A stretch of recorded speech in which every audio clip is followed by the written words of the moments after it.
Trinamool, BJP. বাংলার মানুষ আসলে কি পেল? বাংলা কি সত্যিই বদলালো নাকি শুধু শাসকের নাম আর পতাকার রংটাই বদলে গেল? ১৯৭৭-এ জ্যোতি বসুর শপথ থেকে ২০১১ মমতা বন্দ্যোপাধ্যায়ের পরিবর্তন। আর আজ ২০২৬-এর এই সন্ধিক্ষণ, বাঙালির আবেগের সাথে রাজনীতির এই খেলা কি শেষ হবে কোনোদিন? আজকের আলোচনায় আমরা দেখব কি হারিয়েছে বাংলা আর নতুন ভোরের কাছে আমাদের দাবিটাই বাকি।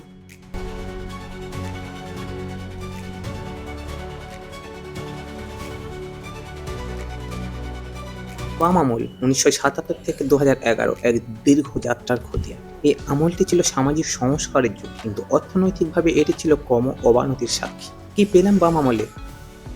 অপারেশন বর্গার কথা আপনাদের সবার মনে আছে হয়তো। বামফ্রন্ট সরকারের সব থেকে বড় সাফল্য, এই প্রকল্পের মাধ্যমে প্রায় ১৫ লক্ষ ভাগ চাষিকে জমির আইনি অধিকার দেওয়া হয়েছিল। ভূমি সংস্কার সারা ভারতের মধ্যে সব থেকে বেশি উদ্বৃত্ত জমি প্রায় ১৩ লক্ষ একর উদ্ধার করে ভূমিহীন কৃষকদের মধ্যে বিলি করা হয়েছিল বাংলায়।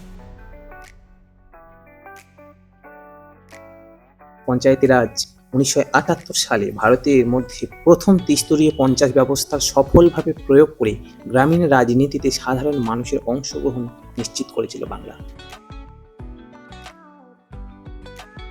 সাম্প্রদায়িক সম্প্রীতির দিক থেকে বলতে গেলে ১৯৯৪ শিখ দাঙ্গা বা ১৯৯২ বাবরি মসজিদ ধ্বংসের পরবর্তী দাঙ্গার সময়ে বাংলা ছিল ভারতের অন্যতম শান্তিপূর্ণ রাজ্য। বাম আমলে সাক্ষরতার হার উল্লেখযোগ্যভাবে বৃদ্ধি পেয়েছিল। তাহলে সেই সময় আমরা হারালাম কি? শিল্পের মর্যাদা। এককালে ইন্ডাস্ট্রিয়াল হাব বাংলা থেকে পুঁজি ও কারখানা নিয়ে পালিয়ে যায়। লক আউট ও ঘেরাও সংস্কৃতির কারণে বিনিয়োগকারীরা মুখ ফিরিয়ে নেয়। স্বাধীনতার পর ভারতের মোট শিল্প উৎপাদনের প্রায় ২০% আসত বাংলা থেকে, কিন্তু ২০১০ সাল নাগাদ তা অনেকটা নেমে দাঁড়ায়।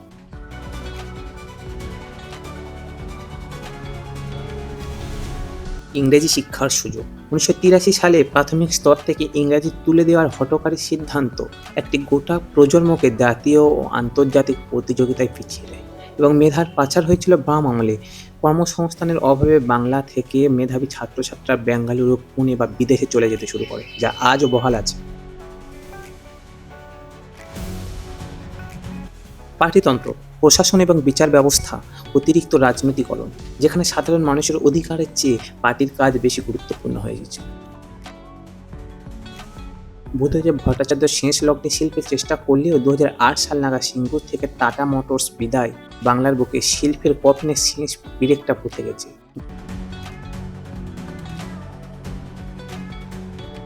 দ্বিতীয় প্রজন্মে কৃষি সংস্কারের অভাব।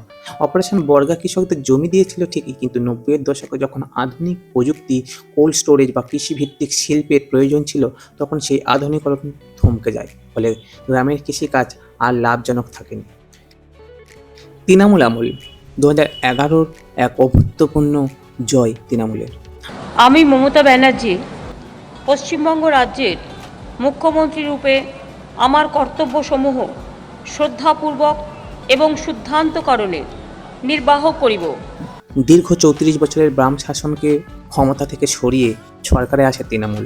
পরিবর্তনের স্লোগান দিয়ে শুরু হয় এই আমলের অর্থনৈতিক শাসন ব্যবস্থার এক নতুন দিকের মোড়।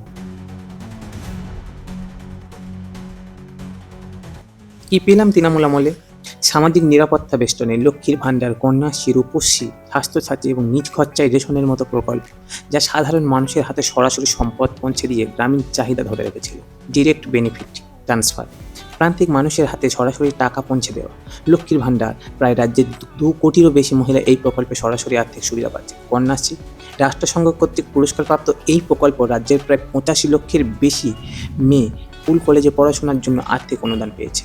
বাম আমলে উন্নয়নের যে গতি ছিল, তৃণমূল আমলে তা অনেক গুণ বেড়ে যায়।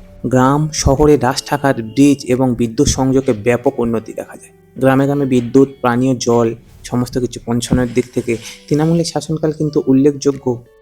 জেলাগুলোতে মাদার চাইল্ড হাব এবং নতুন সুপার স্পেশালিস্ট হসপিটাল। শান্তি স্থাপন হয়েছিল পাহাড় এবং জঙ্গলমহলে। মাওবাদী উপদ্রব, জঙ্গলমহল এবং অস্থির পাহাড়ে অনেকটাই শান্তি ফিরিয়ে আনা হয়েছিল এই সময়। বড় শিল্পের অভাব থাকলেও এমএসএমই সেক্টরে রাজ্যের উল্লেখযোগ্য বৃদ্ধি দেখা দিয়েছিল, অর্থাৎ ক্ষুদ্র ও মাঝারি শিল্পে বাংলা উল্লেখযোগ্য বৃদ্ধি দেখিয়েছিল। তাহলে হারালাম কি? তৃণমূল আমলে সব থেকে বড় ঘটনা হচ্ছে নিয়োগ দুর্নীতি, এসএসসি টিইটি স্ক্যাম। রাজ্যের ইতিহাসে সবচেয়ে বড় প্রাতিষ্ঠানিক দুর্নীতি। কলকাতা হাইকোর্টের নির্দেশে প্রায় 25,000-এরও বেশি চাকরি বাতিল হয়ে যায়। এরকম রায় তো কেউই আশা করেনি যে এরকম ভাবে হিয়ারিং হয়েছে। প্রাক্তন শিক্ষামন্ত্রী ও একাধিক সরকারি আধিকারিকের জেল এবং কোটি কোটি নগদ টাকা উদ্ধার করা হয়। এরকম সাজা তো হতে পারে না। আমি কি দোষ করেছি সেটা আমি জানতে পারলাম না, অথচ আমি সাজা পেয়ে গেলাম। এটা আবার কেমন ধরনের রায়?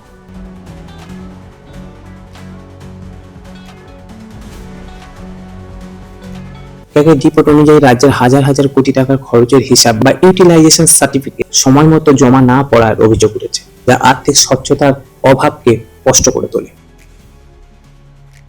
সিন্ডিকেট ও স্থানীয় দুর্নীতি, বালি কয়লা থেকে শুরু করে আবাস যোজনার ঘর বিলি, প্রায় প্রতিটি স্তরে স্থানীয় নেতাদের বিরুদ্ধে কাঠমান্ডুর দুর্নীতির অভিযোগ।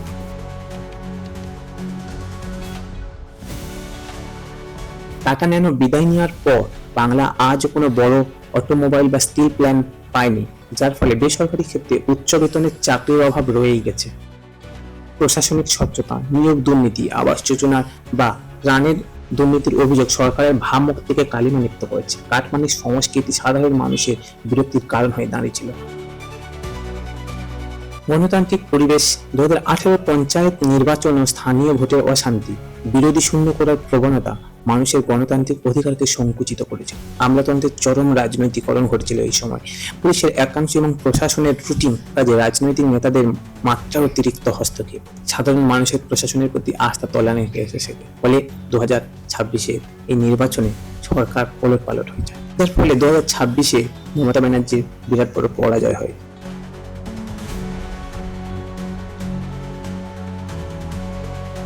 স্বাধীনতা ঠিক পরে ভারতের মোট শিল্প উৎপাদনের 25% এবং জিডিপির সব থেকে বেশি আসতো বাংলা থেকে। তখন মহারাষ্ট্র বাংলার মধ্যে শ্রেষ্ঠত্বের লড়াই চলত। বর্তমানে ভারতের মোট জিডিপিতে বাংলার অবদান নেমে দাঁড়িয়েছে 5.6% থেকে 5.8%-এর আশেপাশে। বিজেপির নিরিখে বাংলা এখন মহারাষ্ট্র, তামিলনাড়ু, গুজরাট, কর্ণাটক এবং উত্তরপ্রদেশকে পিছনে ফেলে অনেকটা নিচে নেমে গেছে। 1960-61 সালে ভারতের প্রধান রাজ্যগুলোর মধ্যে বাংলার মাথাপিছু আয় ছিল শীর্ষের তালিকায়। জাতীয় গড়ের চেয়ে বাংলার মানুষের আয় তখন অনেক বেশি ছিল।